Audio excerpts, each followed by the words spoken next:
joining us tonight for the SAPs and social workers, where I wear my S on my chest. And I am Renata.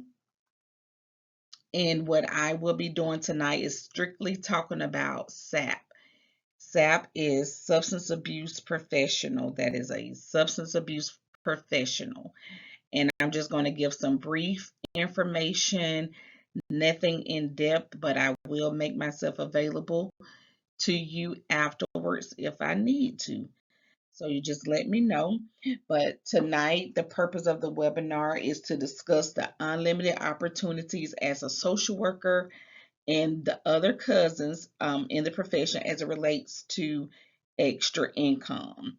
SAP is one of those things that are the extra income. It is lucrative, fast, and it's low maintenance. It does not require a lot for you to get started and maintain this business, but you can make a good load of money by becoming a SAP and providing the services that SAP provides. Also, the purpose of this webinar today is to focus on the profession and as it relates to DOT and non-DOT assessments and evaluations. So again, I'm Renata. I'm the owner of Infinity Plus. I'm from Georgia. Just a little bit about me. I have two daughters. I've been a social worker for since 2005, so about 17, 18 years. Never wanted to do anything else. I currently work for a Medicine Home Health, and I'm a first responder with Behavior Health Links as a clinician for the suicide crisis line. I own Infinity Plus, where we do several things, and we believe in a balanced life is a healthier life. My education range from Albany State to the University of New England, where I have both my bachelor's and master's degree in social work. I am certified in numerous of things, all in the field of social work. Recently receiving my MAC, which is a certified master's addictions counselor. A little bit about my background. Like I said, I'm from Georgia. Um, and all of my experience is in social work from DHR to now the crisis mobile unit. I started into the entrepreneurship right when COVID hit. I always knew I wanted to do a court mandated class, and this is how I stumbled upon SAP. So I started out originally with court mandated classes where we would provide different services and different classes to those that are mandated and ordered by the courts, by their attorneys, or just wanting to better themselves. This program, SAP, came about from my coach when we decided that I would do the education piece for his substance abuse clients and determining that I qualified to become a SAP. So my why for doing this is legacy. I've always, since my days of DHR, always wanted to work smart, not hard. So I've always wanted to leave something to my daughters where they don't have to work as hard as I do, and they can enjoy the amenities of life, but they still have a great work ethic at the same time.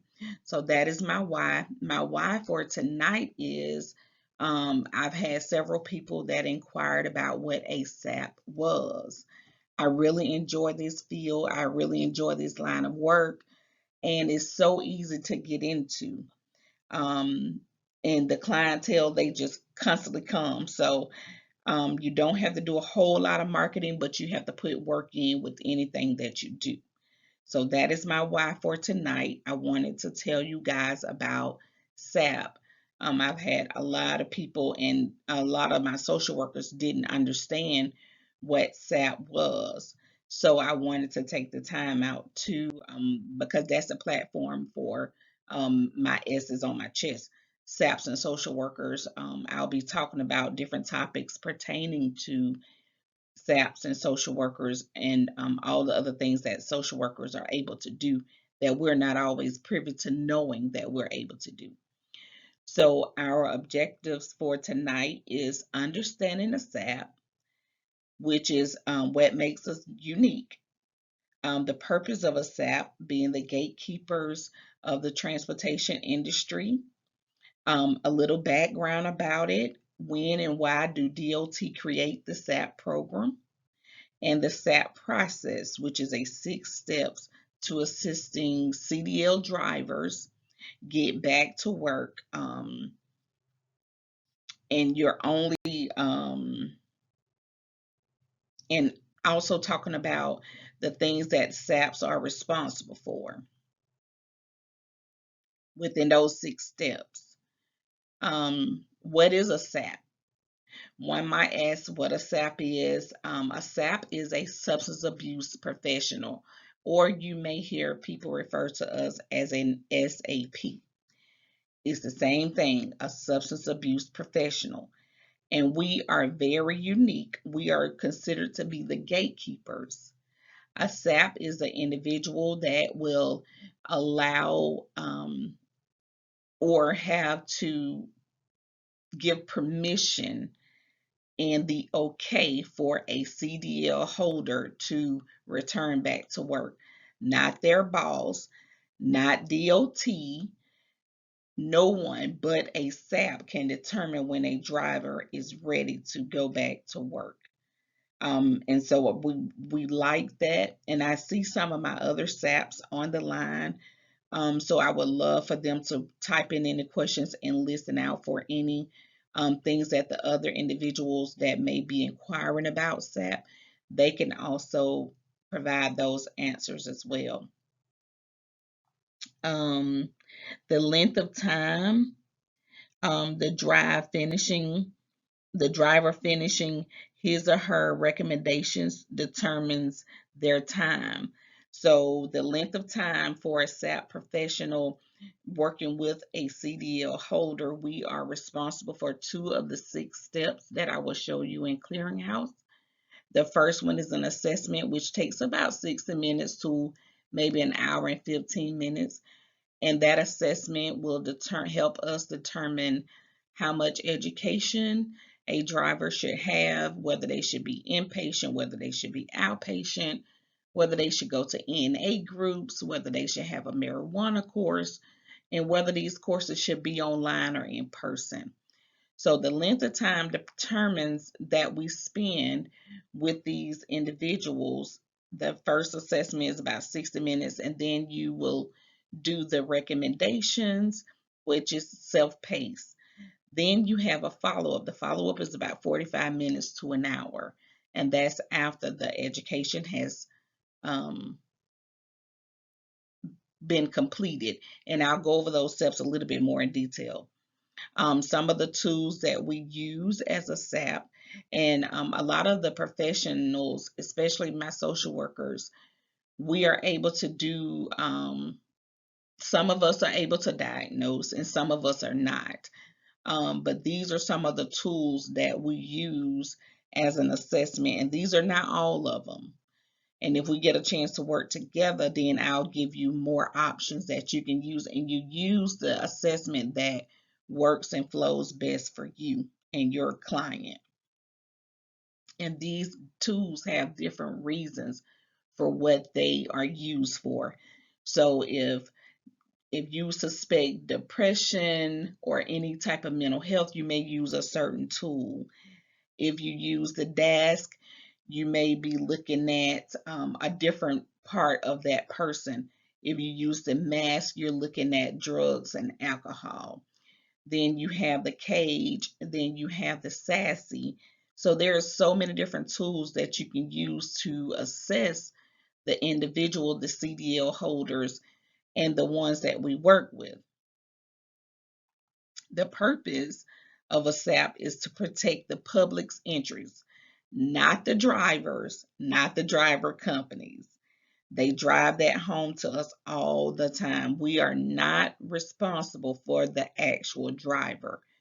The SAP is responsible to protect the public's interests, and to ensure that the CDL holder is fit to drive and perform safety sensitive positions. So again, a SAP is to protect the public's interests, not the driver, and to ensure that the CDL holder is fit to perform in their safety sensitive positions. So let's move on to talk a little bit more in depth, and let me just add this part about a SAP. It is a vast, it's a wide range of everything that is covered under DOT. So, and when I say DOT, I mean Department of Transportation. So the Department of Transportation is a governing body that delivers transportation around the world that serves American people and the economy. And their purpose is to safely, efficiently, sustainable, and equitable movements of peoples and their goods. So that's the purpose of the Department of Transportation in an overview.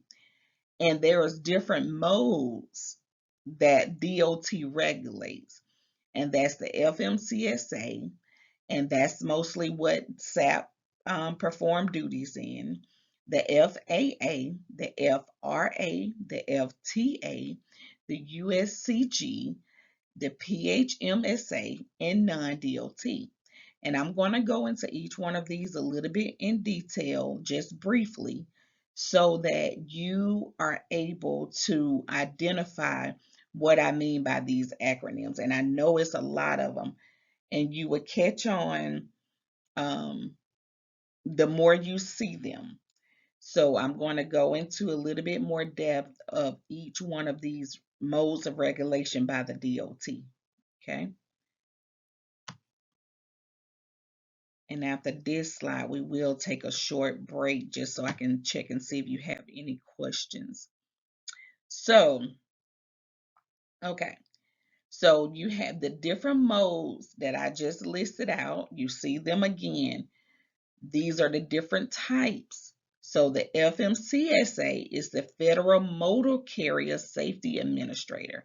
This is where your CDL holders fall.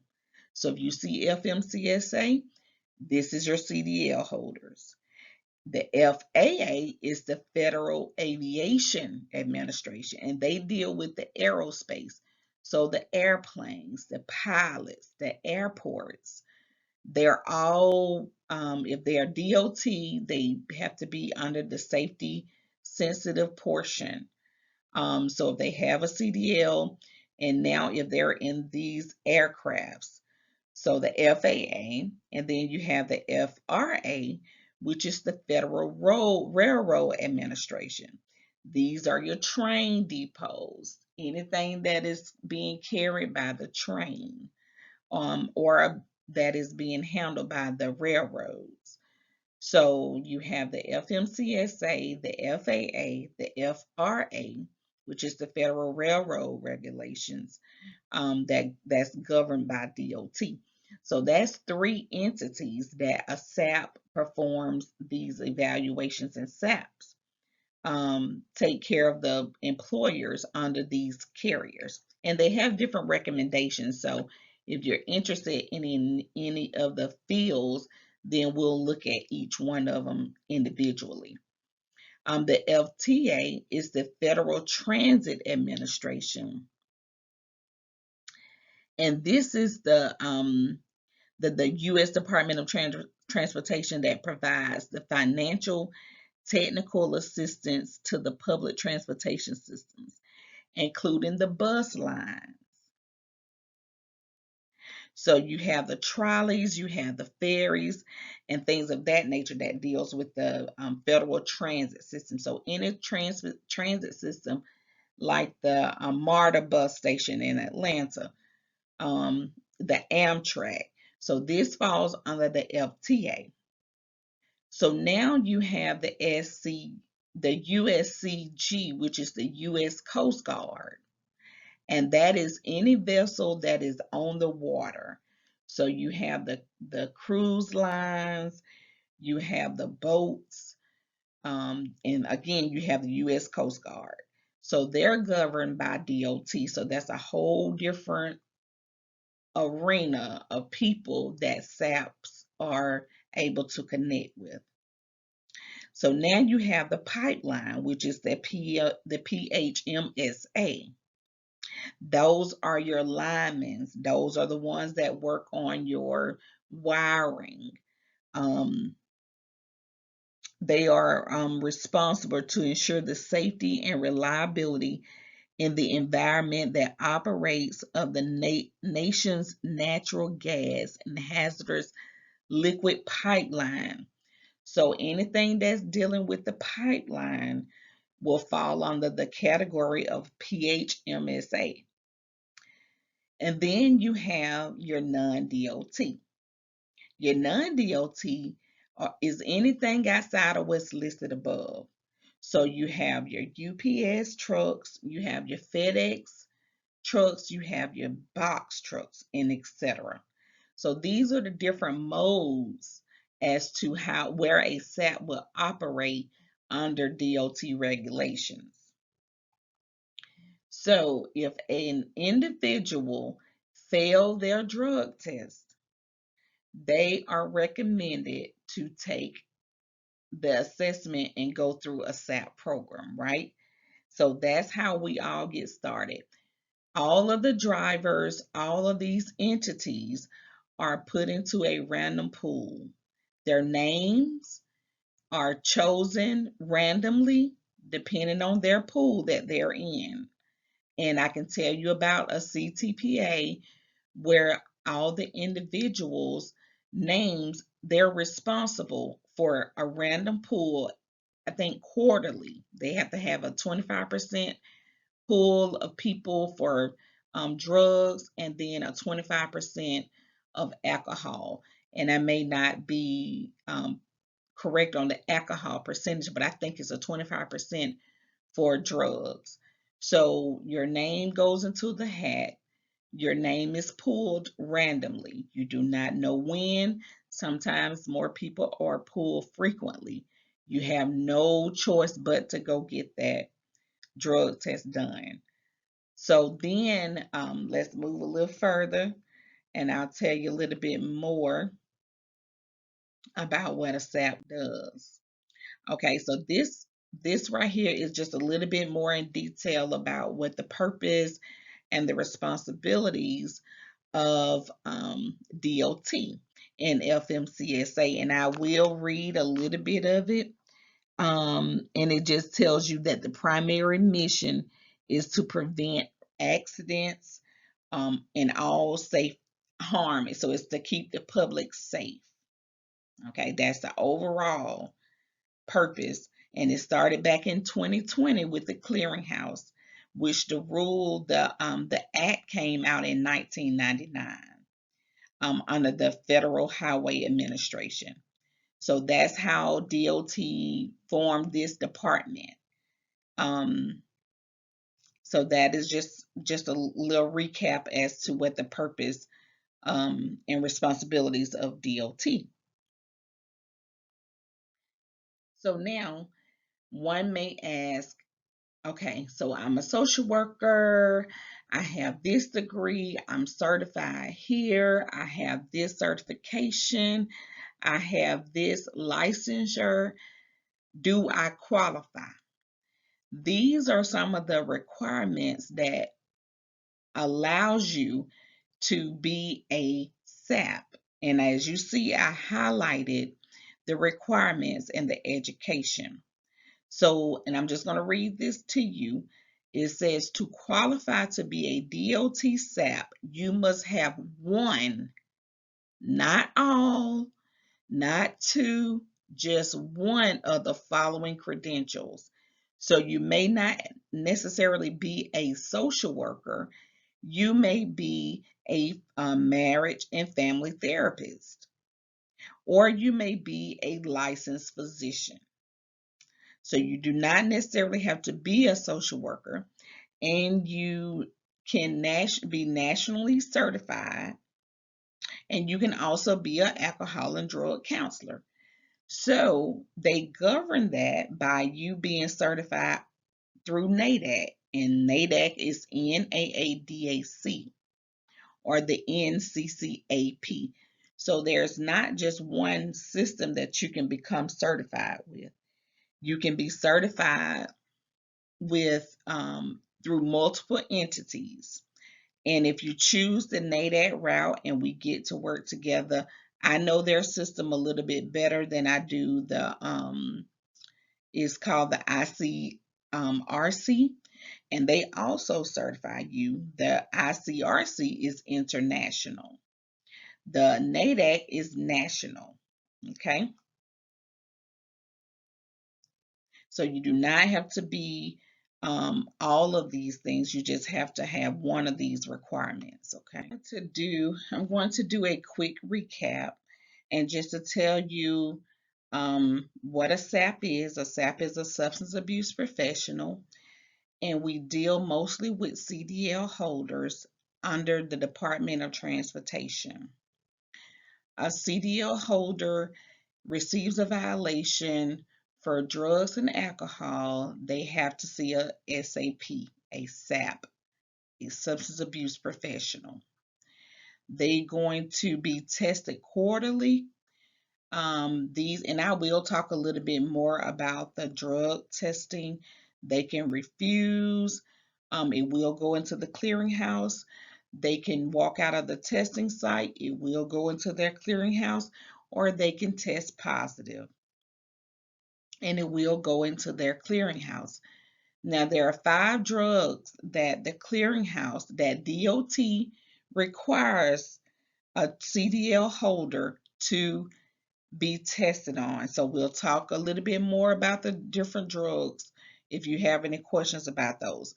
But DOT does not require anything other than a urine sample.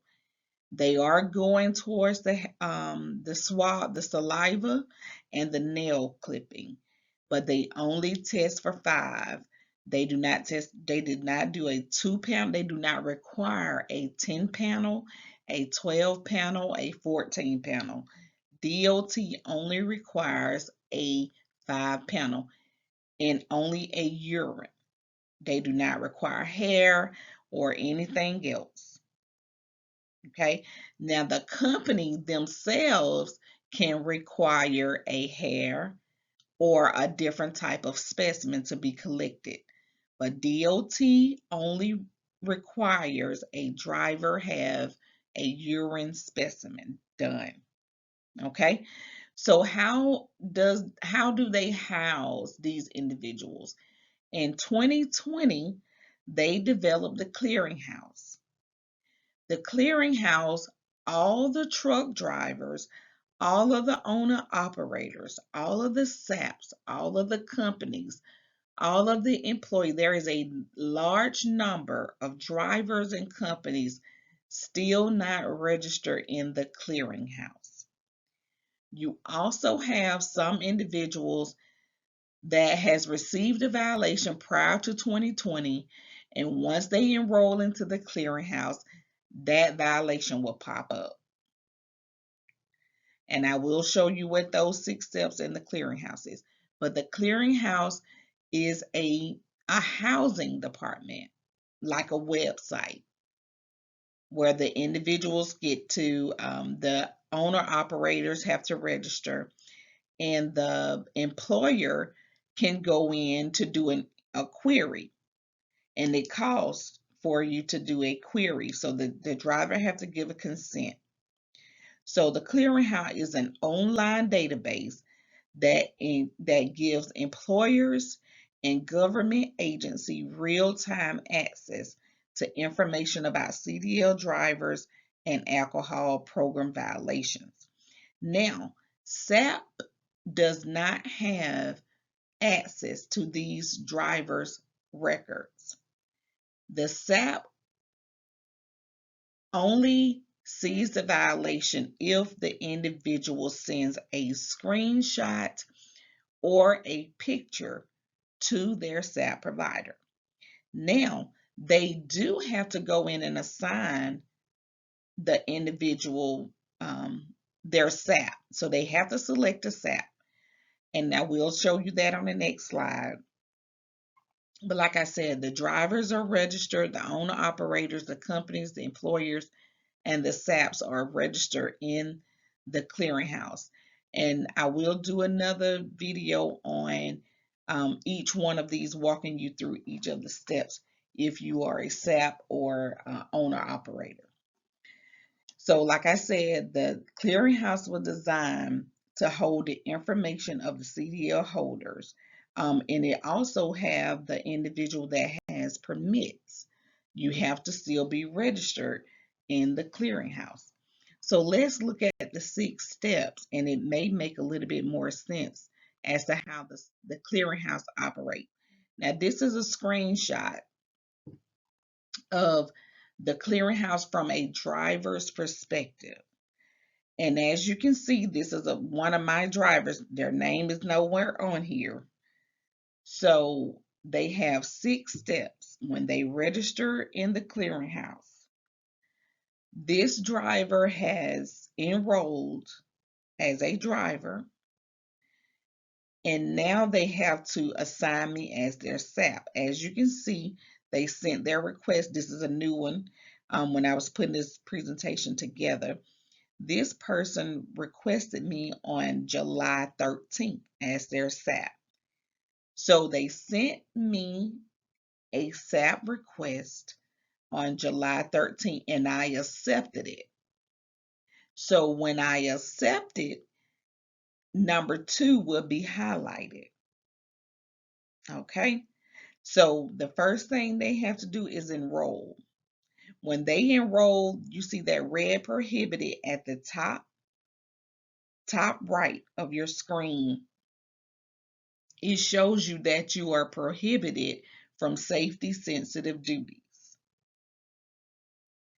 So if this red prohibited is on your clearinghouse, that means you are prohibited from performing safety sensitive duties, meaning that you're not supposed to be operating under your CDLs. So that may mean that you lost your job. That may mean you move into a different department while this is going on until you finish this RTD process, okay? So number 1 is when they actually send a request to their SAP. So this individual has sent me a request. I'm going to get a notification in my email that says, hey, somebody has requested you to be their SAP. Now, I will select accept or deny. You can deny someone if you don't feel like they're a good fit. And also, people can make an error and select the wrong individual by mistake. I have had that happen. I had a guy that tried to request me, and he requested somebody in California. But it took so long for Clearinghouse to clear it up that I encouraged him to go ahead and allow the SAP that's in California to perform his SAP evaluation so he can get back to work. I could have waited. It would have prolonged that young man's returning to work. So number 2, I accept that I'm willing to be their SAP. So now you're going to talk to them. They're going to send you their payment. Now you have to schedule your initial assessment. Your initial assessment are those assessment tools that I mentioned before: the MAS, the DASC, the SASE, the CAGE, all of those options that you have to complete this assessment. You may do a PHQ-2, you may do the PHQ-9. if you sense any depression or any mental health illness, you may add another type of assessment. So you're not limited to one form of assessment. So this can take from 1 hour up to 2 hours. So at the end of that initial assessment, you will score those assessments that you use. Those scores help you to determine how much education that person is going to receive, whether they should be inpatient, whether they should be online. Okay, so now you, the SAP, have to send those recommendations to the individuals that you're working with. This part is self-paced.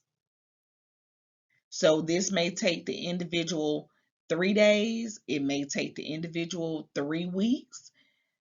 You want to kind of encourage them to go ahead and finish through the process unless they definitely have some underlying issues that need to be addressed.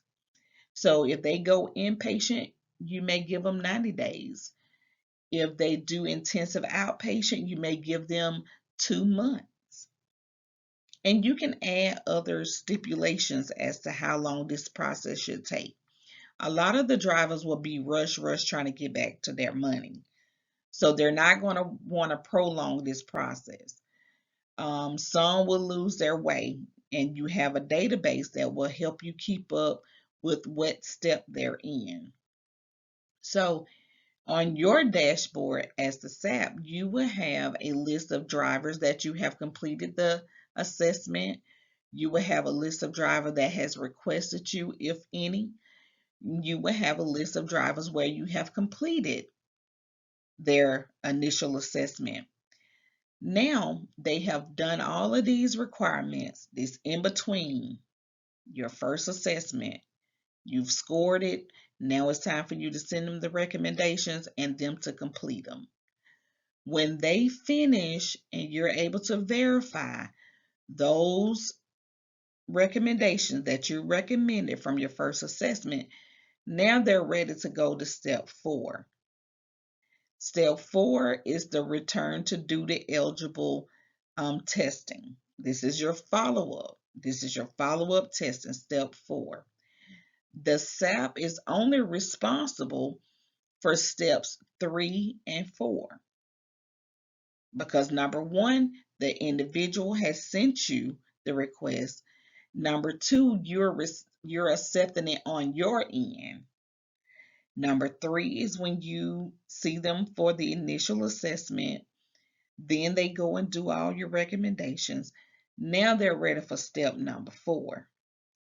Step 4, you're going to see how they have been rehabilitated, if they need more, if they're good to go. At this point, you are ready to release them back to their employer or giving them permission to go out and seek other employee opportunities. Now, number 5 will come from that employer, not the SAP.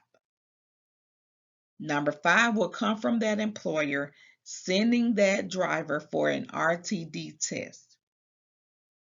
They have to get a negative result. That employer will upload their result into the clearinghouse, and that prohibited, what you see above in the red in the top right of your screen, that negative will, that negative result being entered into the clearinghouse will make that prohibited go away. Okay, so now they're ready for step number 6. Their step number 6 is their follow-up plan. Now, let me back to the letters and the recommendations. As a SAP, you are required to write 3 letters. You write a letter with step number 3, with your initial assessment, and it's a generic letter. Hey, I met with John Doe on 7/13, and he was recommended to take 20 hours of IOP. he can return for a follow-up once these recommendations are completed. Okay, step number 4, they have returned. They talk to you about their education, how they're going to keep this from happening again. They may tell you how their support system has changed, improved, and even if it was beneficial for them. Okay, now you're going to generate another letter, and these letters will go to the employer.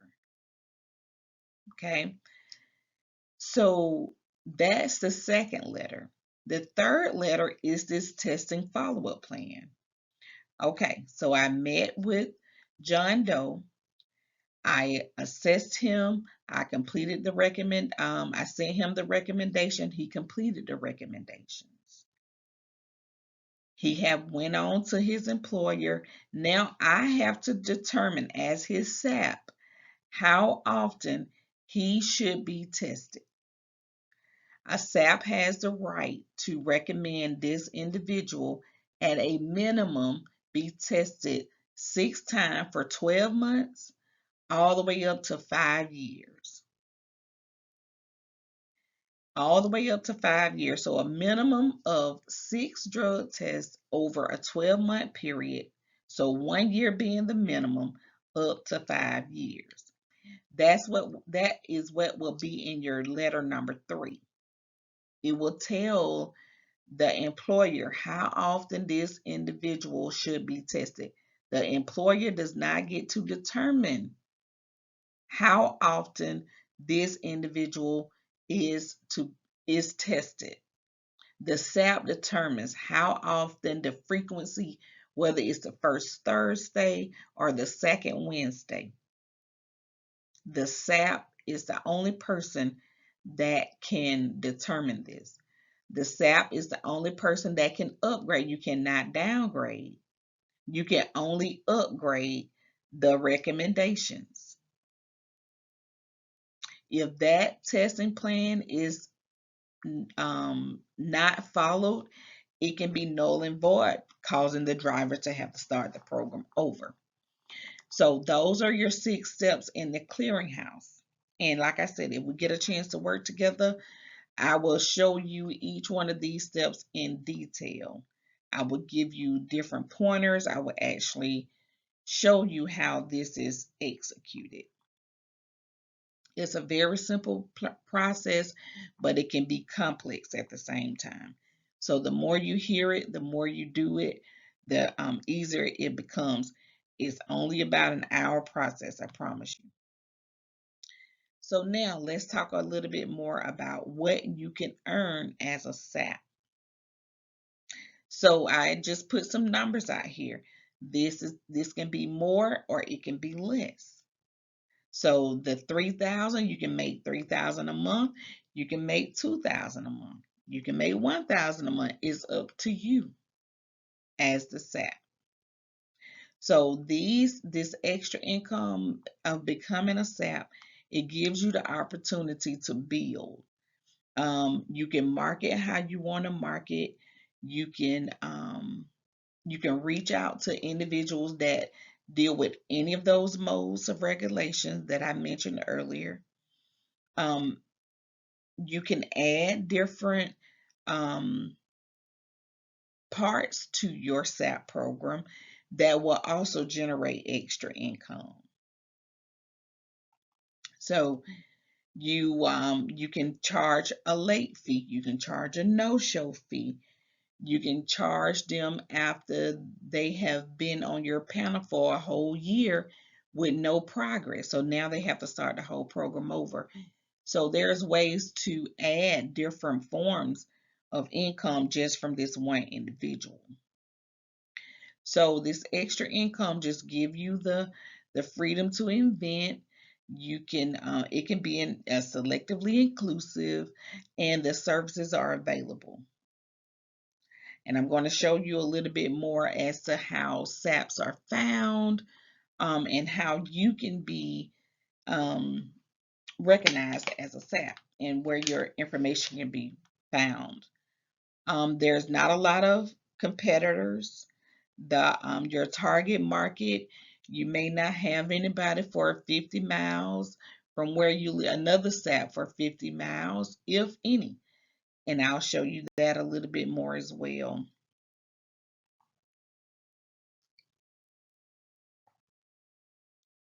So moving on, some of the benefits, and again, I just used the 3,000, 2,000, and 1,000 as to some of the benefits that you can gain extra income by becoming a SAP. So I don't do SAP full time, but I made enough off SAP to that's all I had to do 1 day a week.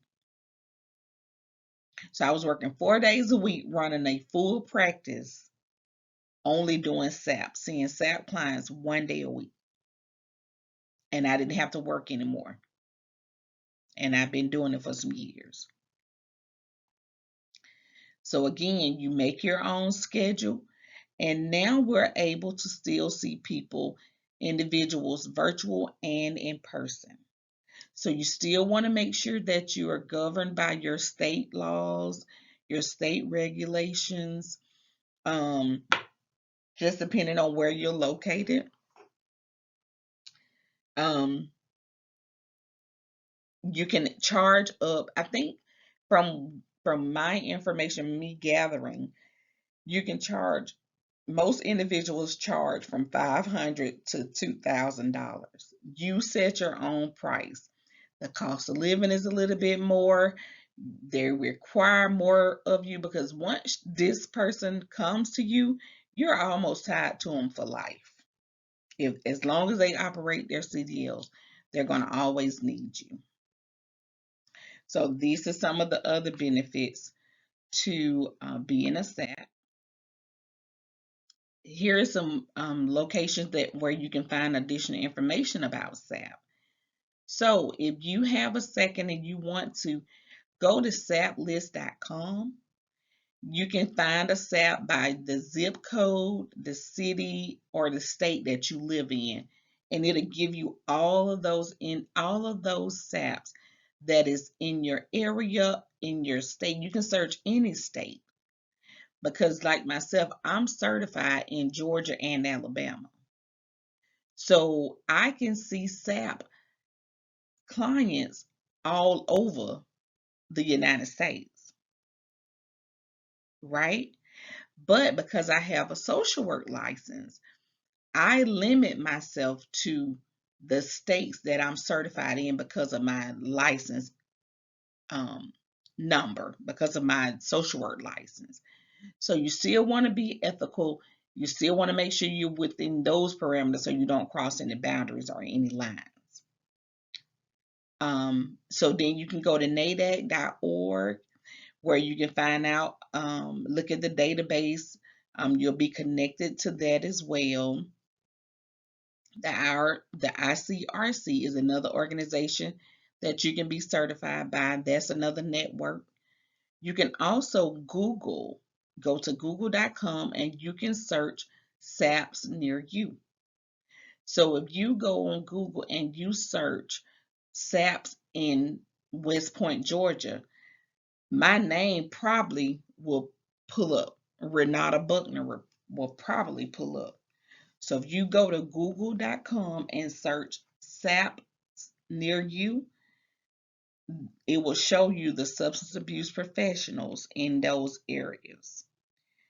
And also the DOT slash the FMCSA are the databases with the additional education with rules and regulations as to how SAPs should operate. It tells you the do's and the don'ts. So these are 4 of the minimum places where you can find additional information about SAP or a substance abuse professional. Okay, so now we have talked about what a SAP does, which is we deal with CDL holders that has received a violation with drugs or alcohol. Okay. So we do their assessment, we make recommendations, they follow them, they complete them, they come back to us for a follow-up. We determine whether they're ready to return to safety duty positions or not, and the employer will have to handle the rest. Okay, so now we are a SAP. We're doing what we have to do. We've started to get some clientele. So I wanted to talk to you a little bit about how to scale into the future if you decide to go this route. So the first 1 or 2 months, you get signed up, you get your material. If you work with me, I'll give you a lot of insight about the test. I'll even help you get your first client, and I'll talk to you about the marketing. In phase 2, you got 3 to 4 months. You're looking at a little bit more marketing, and you probably obtaining a consistent flow of clients at this time. So you kind of know from month to month what your workflow is going to look like. So for just say for the month of, if I'm seeing about 4 SAP clients a week, and I'm only working on Monday, so that's 4 times 4, which is about 16. So I see about 16 clients per month for SAP. It could be more, it could be less. There are weeks where you do not get any SAP clients or any requests, but I will show you how to market in those times.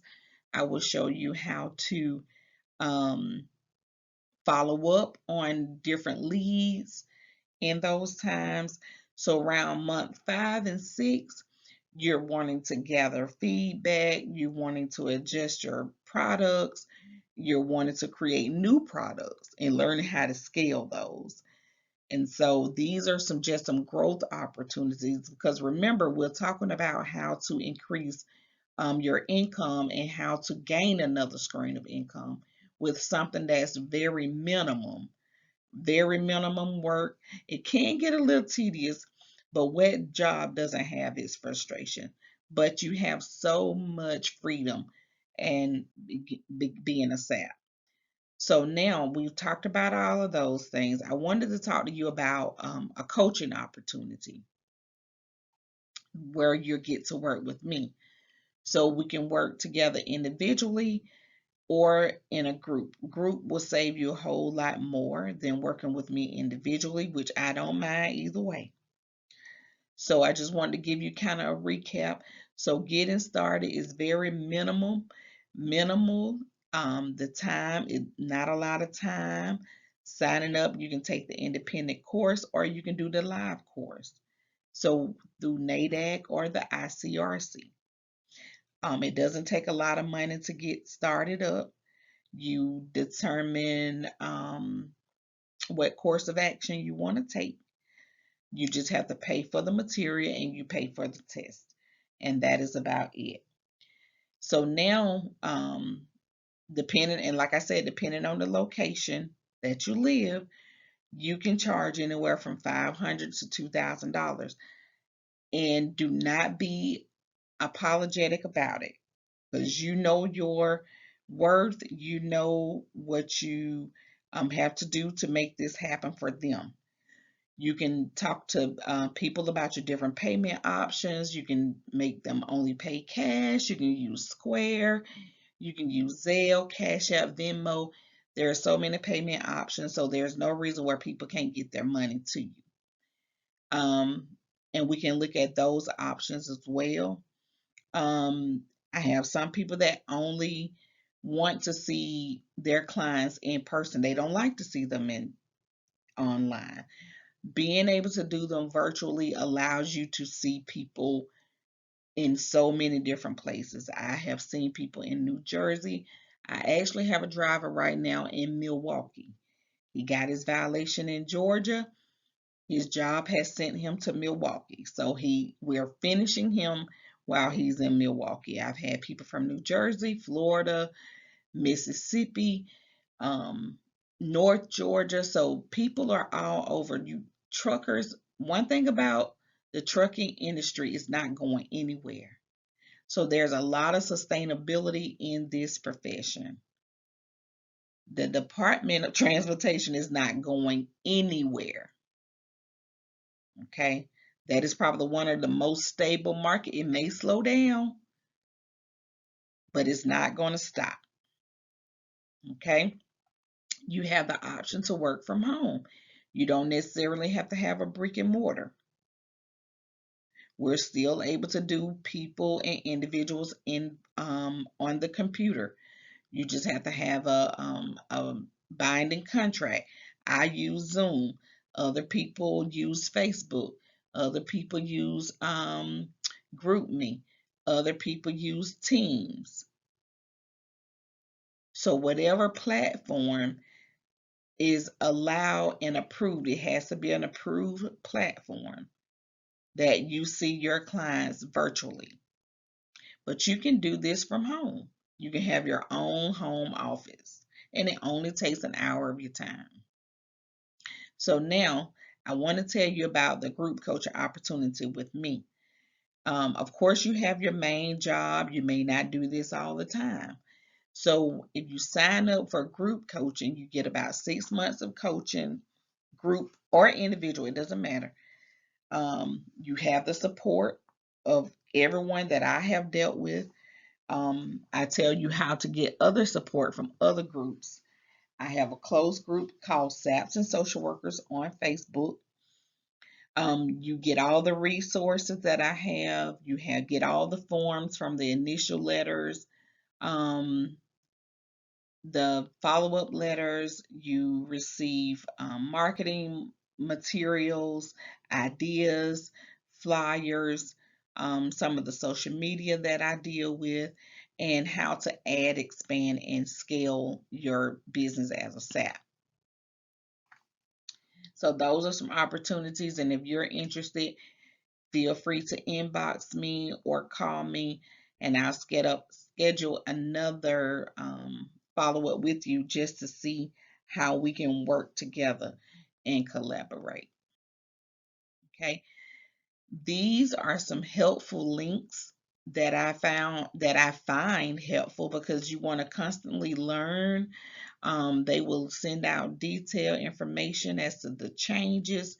They update you very well, and we do a lot of posting in our groups where we try to keep everybody informed. Okay, so these are some of the helpful links that we use. Like I said, the FMCSA, NADAC is where I was certified, and then you have the DOT, and then you have the clearinghouse. And the clearinghouse, I can go in a little bit more detail about that too. So I will do other webinars, I will do other lives and group presentations to where we could get to know a little bit more and I can educate you a little bit more. And whatever answers I don't have, I could help you with that as well. I want to kind of tell you how I have expanded my use of SAP. So not only now that I'm a SAP, I'm a urine collection site, and I'm certified to do DOT, non-DOT urine collection. So I added that. I also test my clients before I release them back to work. So, and I charge them for those drug tests. So that's another stream of income that I incur from that. If they leave their employer after I have sent their letters, I charge them to resend their letters because your letter is supposed to come from your previous employer. So when we send that letter one time, and I tell my clients this upfront, if you come back to me and I have to put you back in my rotation, to put you back on my list to send somebody else your information, you're going to pay me for my time. So I probably get this request probably, I'm going to say at least 3 times per week. A, a trucker will call me and say, hey, I just want to leave. I don't want them to know that I'm leaving yet, but I need this company to have my information. Okay, well, your information is supposed to go from your previous or your current employer. So if you call me and you ask me to send your information to your new employer or a potential employer, you're going to pay me for my time. So I make about $300-400 a month just by resending letters. I make $300-400 a month just by testing my guys or my females before I release them back to work. And if they're not within my proximity, they still have to go to a testing facility to test before I release them. Because if they go and take a test and they're DOT and they fail that test, I'd rather them fail the test with me and we continue to work together, we continue to get them clean. If they go and take that drug test and they are positive, guess where it's going? Back in the clearinghouse. It's going to go back in the clearinghouse. And they're going to have to see another SAP all over again for a whole nother violation. So by them taking a drug test before I release them, prevents them from getting another violation right off. Now, there's not to say that they will not get in trouble, because we do have repeat individuals with CDLs that will have to go back through that program. So there is not a one and done sometimes. That's why I said sometimes you're just connected to them at the hip. Okay. So I'm going to stop the video now and I'm going to see if anybody have any questions. And again, I really thank you all for being patient with me. Let me see how to do that.